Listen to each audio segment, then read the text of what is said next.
A1 TV news ವೀಕ್ಷಕರಿಗೆ ಸ್ವಾಗತ. ಚಿನ್ನಸಂದ್ರ ಹೋಟೆಲ್ಗಳ ಮೇಲೆ ದಾಳಿ, ಸಿಲಿಂಡರ್ಗಳು ವಶಕ್ಕೆ ಪಡೆದ ಅಧಿಕಾರಿಗಳು.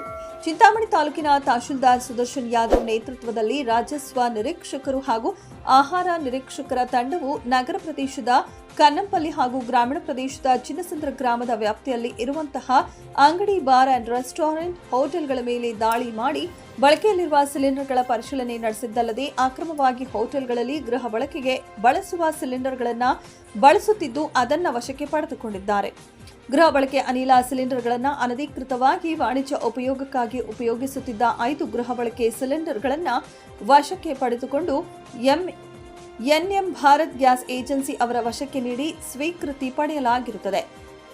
ಪ್ರಸಕ್ತ ಸಂಕಷ್ಟದ ಸಂದರ್ಭವನ್ನು ದುರುಪಯೋಗ ಪಡಿಸಿಕೊಂಡು ಗೃಹ ಬಳಕೆ ಸಿಲಿಂಡರ್ಗಳನ್ನು ಅನಧಿಕೃತವಾಗಿ ಸಂಗ್ರಹಣೆ ಮಾಡುವುದು, ವಾಣಿಜ್ಯ ಉಪಯೋಗಕ್ಕಾಗಿ ಬಳಕೆ ಮಾಡುವುದು, ಕಾಳಸಂತೆಯಲ್ಲಿ ಮಾರಾಟ ಮಾಡಿದರೆ ಕಠಿಣ ಕಾನೂನು ಕ್ರಮಗಳನ್ನು ಕೈಗೊಳ್ಳಲಾಗುವುದು ಎಂದು ತಹಶೀಲ್ದಾರ್ ಸುದರ್ಶನ್ ಯಾದವ್ ಎಚ್ಚರಿಸಿದರು.